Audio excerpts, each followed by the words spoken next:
Yo, c'est Noémie et aujourd'hui on se retrouve pour le Mid-Year Book Freakout Tag. On est à la moitié de l'année à peu près et c'est le moment de faire le bilan sur ces 6 premiers mois avec quelques questions créées par je ne sais plus qui, mais je vous mettrai toutes les infos dans la barre d'infos.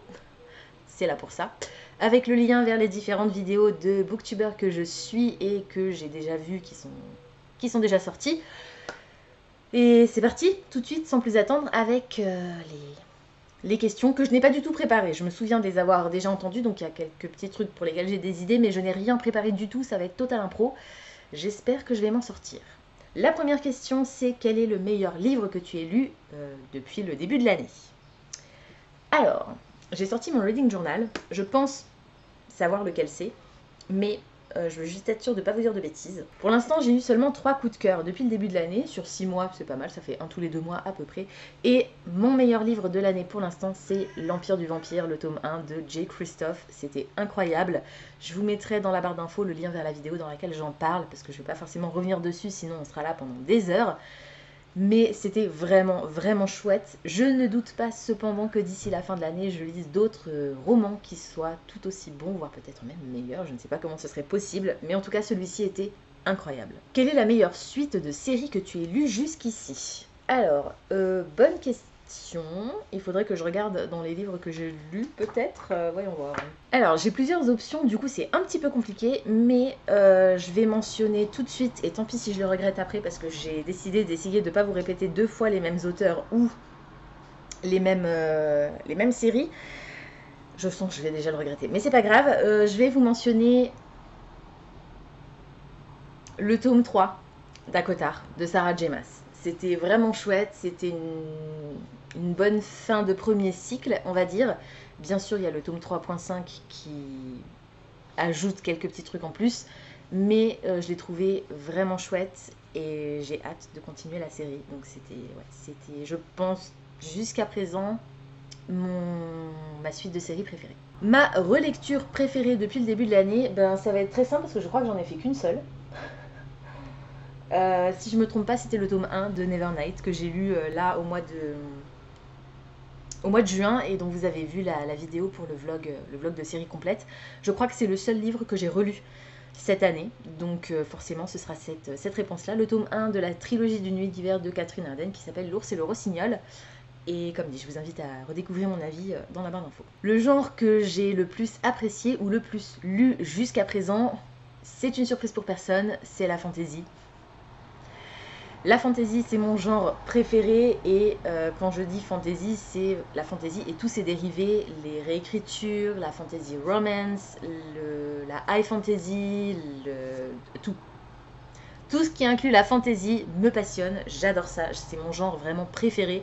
Et je pense que sur les 43, 4, 5, 6, 7, 8, 9, 10, 45 livres que j'ai lus pour l'instant cette année, je pense qu'il y en a plus, allez, au moins les 3/4 qui sont de la fantaisie. Une nouveauté que tu n'as pas encore lue mais que tu aimerais lire, donc un livre qui est sorti dans les 6 premiers mois de l'année, que je n'ai pas encore lu mais que j'aimerais lire. Voyons voir. Le nouveau TJ Klune, In the Lives of Puppets, qui est sorti en avril, je crois, en version originale, que j'ai reçu dans une Fairy Loot. Et j'ai trop hâte, parce que c'est TJ Klune, parce que j'ai adoré La maison au milieu de la mer céruléenne et Sous la porte qui chuchote. Donc j'ai très hâte de lire ce nouveau roman de l'auteur, qui est un de mes auteurs chouchou. Je peux pas vraiment dire un de mes auteurs préférés, parce que pour l'instant j'ai lu que 2 livres de lui, même si c'était tous les 2 des coups de cœur. J'aime bien avoir au moins 3 coups de cœur pour un auteur avant de dire que c'est mon auteur préféré, enfin un de mes auteurs préférés. Je ne doute pas que ce sera le cas avec In the Lives of Puppets, même si c'est de la SF, et du coup un genre qui m'interpelle un peu moins. Mais ouais, je pense que je vais dire ça, et il est juste là. Je vous sors pas systématiquement les bouquins, sachant qu'il y en a certains que j'ai plus en ma possession pour l'instant parce qu'ils sont rangés dans les cartons. Donc je vous mettrai le visuel à chaque fois par ici. La sortie que j'attends le plus pour la deuxième partie de l'année. Alors, qu'est-ce qui a été annoncé récemment? Il y en a pas mal, notamment des séries de fantasy romance qui sont traduites en français. et que je n'ai pas encore lu ou que je n'ai pas dans ma pile à lire en anglais. Si, je sais, c'est pas vraiment triché, il n'y a pas vraiment de règles, mais c'est un tome 3 et j'ai pas encore lu le tome 2, mais j'ai très très hâte de découvrir déjà ne serait-ce que la couverture du tome 3 de Mémoire de la forêt de Michael Brun-Arnaud et illustré par Sanoé. J'ai adoré le tome 1 qui est un des finalistes du PLIB et j'ai très très très très hâte de découvrir la suite de la série qui sera en 4 tomes, un par saison. Donc là c'était l'été, le tome sur l'automne est sorti, le prochain sera le tome sur l'hiver forcément. Donc j'ai vraiment hâte de découvrir cette couverture et de quoi parle cette nouvelle histoire. Ma plus grosse déception. Alors, j'ai abandonné 2 livres pour l'instant cette année. Je pense que d'ici la fin du mois, il y en aura un 3e. Mais ce sera peut-être un soft DNF. Ce sera peut-être juste une mise de côté pour l'instant et j'y reviendrai plus tard. En tout cas, pour l'instant, j'ai abandonné 2 livres cette année. Mais je peux pas vraiment vous en parler parce que j'en attendais pas vraiment énormément de ces bouquins-là. Alors je les ai abandonnés, c'est sûr, mais c'était pas vraiment une grosse déception. Je m'attendais pas à quelque chose d'extraordinaire. En revanche, il y en a un dont j'ai lu le tome 1 le mois dernier, que j'ai adoré et je m'attendais à aimer autant le tome 2. Je l'ai apprécié aussi, mais beaucoup moins que ce à quoi je m'attendais. Du coup, je suis tellement triste de vous dire que ma plus grosse déception pour l'instant depuis le début de l'année, c'est le tome 2 des Royaumes Immobiles d'Ariel Holzel, Le règne des chimères. Voilà, mais je vous en ai parlé dans mon wrap-up au début du mois, et ouais, enfin du mois de juin, je veux dire. Et je suis très très triste, mais c'est la réalité. Ma plus grosse surprise, je pense que jusqu'à présent, ma plus grosse surprise, ça a été The Shadows Between Us de Tricia Levenseller, parce que je ne m'attendais pas à aimer autant cette histoire. C'était incroyable, c'était de la fantasy romance. Donc je me doutais que forcément, bon, déjà au niveau du genre, ça allait me plaire, l'histoire avait l'air sympa, mais je ne pensais pas que ce serait si bien écrit. Et la raison pour laquelle je ne pensais pas que ce serait si bien écrit, c'est parce que la maison d'édition française qui a racheté les droits et qui l'a sorti, je crois, cette année en français, donc, c'est Hugo, dans la collection Stardust. Et malheureusement, la maison d'édition Hugo et moi, on n'est pas hyper potes. Je trouve que leurs traductions sont catastrophiques la plupart du temps. En tout cas, toutes celles que j'ai pu lire jusqu'à présent sont catastrophiques. Donc je m'attendais pas à ce que la version originale soit si bonne. Et en fait, je l'ai vraiment beaucoup appréciée. Donc je vous invite à découvrir cette histoire. Si vous ne lisez pas en anglais, lisez-la en français. Mais dites-vous que si la traduction, si le texte est mauvais, ça n'a rien à voir, ce n'est pas dû à l'autrice, c'est la traduction qui est nulle. Parce que l'histoire en version originale était très sympa à lire. Mon nouvel auteur ou ma nouvelle autrice préférée, que ce soit l'auteur-trice d'un nouveau premier roman ou bien un nouvel auteur-trice pour moi, c'est-à-dire qui a déjà écrit d'autres choses par le passé, mais que j'ai découvert cette année.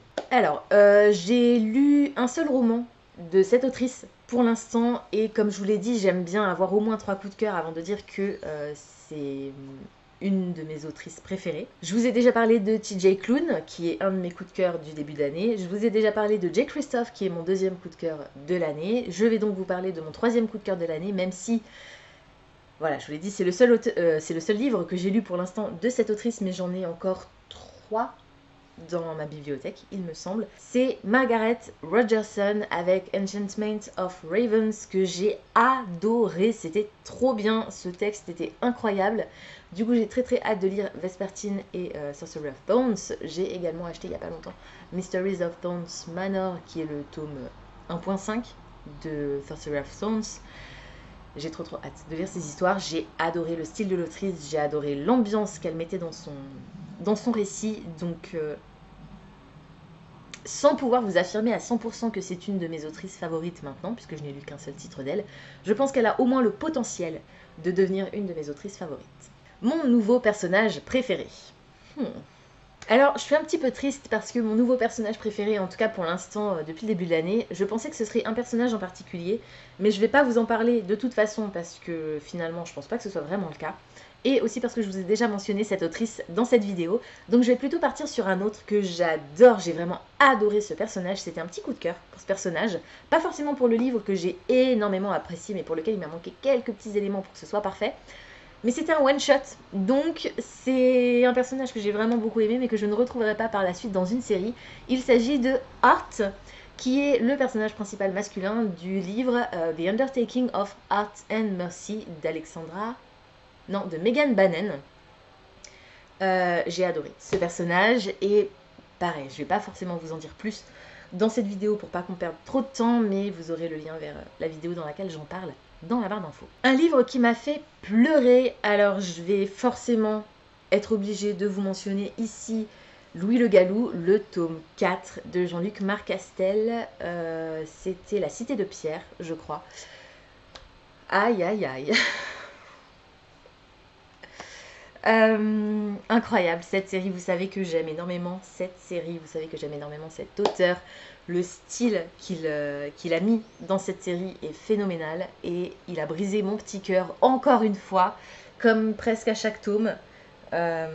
C'était fantastique. Lisez Louis le Gallou, lisez cette série, c'est une série jeunesse, oui, mais on évolue au fur et à mesure avec les personnages et vers la fin on est plus sur du young adulte en fin de compte, ou grands ados si vous préférez. C'était incroyable. Quel est le livre qui m'a rendue heureuse? Enfin, un des livres qui m'a rendue le plus heureuse. Je pense que c'est The Girl Who Fell Beneath the Sea de Achie Oh. Je crois que c'est ça le nom de l'autrice. C'était beau, fantastique, merveilleux. C'est un mélange entre... en fait, ce roman, qui est assez court, c'est un film des studios Ghibli. Le voyage de Chihiro, notamment, principalement. C'était phénoménal. J'ai adoré l'atmosphère, l'ambiance, les personnages, le côté dépaysant et mystérieux. Ouais, c'était vraiment, vraiment chouette. Il m'a apporté beaucoup de joie, ce roman. C'était un vrai petit plaisir, un vrai bonbon, un vrai bon moment de détente avec des choses un peu dramatiques qui se passent à l'intérieur. Mais j'ai adoré cette ambiance et ouais, je pense que c'est un des livres qui me fait sourire, qui m'a fait le plus plaisir en tout cas de lire cette année. Le livre le plus beau que j'ai reçu ou acheté cette année, pour l'instant. Alors, laissez-moi réfléchir. Bon, du coup, j'ai regardé tous les livres que j'avais reçus et ou achetés cette année. Et je pense, objectivement, chacun ses goûts, hein, mais je pense que le livre le plus beau que j'ai reçu, c'est un des livres de la Fairyloot. Il y avait de fortes chances que ce soit un livre de la Fairyloot puisqu'ils font des éditions exclusives et je pense que c'est The Last Tale of the Flower Bride.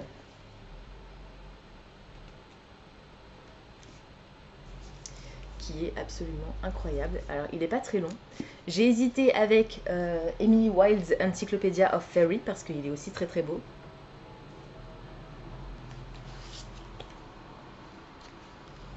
Mais je trouve que celui-ci, il a des stencil edges qui sont vraiment, vraiment incroyables. Et c'est une réécriture de Barbe Bleue. Je trouve vraiment magnifique avec ce foil, avec la surbrillance sur les clés. Je pense que c'est à ce jour le plus beau livre que j'ai reçu cette année. Même si on s'entend, quasiment tous les livres de la Fairyloot pourraient rentrer dans cette catégorie. Quels sont les livres que je dois absolument lire d'ici la fin de l'année? Alors, vous avez vu il n'y a pas longtemps ma vidéo, ma palle des cartes pour le mois de juillet. Donc il y a déjà les livres du PLIB, les 5 livres du PLIB que je vous ai mentionnés dans cette vidéo. Il y a aussi les 2 livres du PLIB, les 2 finalistes du PLIB qui me restera. Donc il y a Alfie de Christopher Bouy et le dernier ce sera Le Chant des Géants de David Brie. Donc ces deux-là je suis obligée de les lire d'ici le mois de septembre puisque je fais partie du jury du PLIB, donc je suis obligée de lire ces deux-là encore en plus des 5 que je vais lire déjà en juillet. Et je vais vous en mentionner un autre, il y en a au moins un autre pour l'instant. Je réfléchis pour le reste. Pour l'instant, ouais non, pour le reste, pour l'instant ça va. Mais il y en a au moins un autre que j'aimerais vraiment lire avant la fin de l'année. C'est Babel de R.F. Kuang, puisque il va être traduit par De Saxus et j'aimerais bien le lire avant que De Saxus le traduise pour vous dire un petit peu ce que j'en ai pensé et vous dire si ça vaut le coup de l'acheter. Spoiler alerte, je ne l'ai pas encore lu, mais je pense que oui, parce que tout le monde l'apprécie, apparemment il est vraiment phénoménal. J'espère juste que De Saxus va avoir fait un travail absolument extraordinaire sur la traduction, parce que le sujet de ce livre, c'est justement la traduction. Donc ils ont plutôt intérêt à gérer, sinon ça risque de pas très bien se passer. Je le lirai en VO parce que j'ai envie d'avoir la VO, je l'ai de toute façon, donc voilà, mais c'est effectivement un des livres que j'ai vraiment très très envie de lire d'ici la fin de l'année pour vous donner mon avis avant que la version française paraisse. La vidéo que j'ai préféré tourner cette année, ou le post que j'ai préféré faire sur Bookstagram par exemple cette année. Alors j'ai pas de vidéo précise je pense, mais plutôt un type de vidéo. J'ai commencé cette année à vous faire les vlogs de séries complètes et j'adore ce format. Je suis vraiment contente de vous faire ces vlogs. C'est toujours un peu plus compliqué pour moi parce que je sais jamais trop quoi vous filmer vraiment, si c'est juste ma tronche pendant 1 heure qui vous parle d'un bouquin. Voilà, je trouve pas que ce soit forcément hyper intéressant. Les b-roll, j'essaye d'en faire, donc c'est les petits moments filmés de mon quotidien, tout ça, mais c'est toujours un peu délicat parce qu'au niveau matos, je suis pas hyper équipée. Mais j'apprécie le faire et j'aime beaucoup le rendu que ça donne. Vraisemblablement, c'est aussi des vidéos que vous appréciez assez. Donc je pense que globalement, ce sont ces vidéos-là que j'ai préféré faire cette année.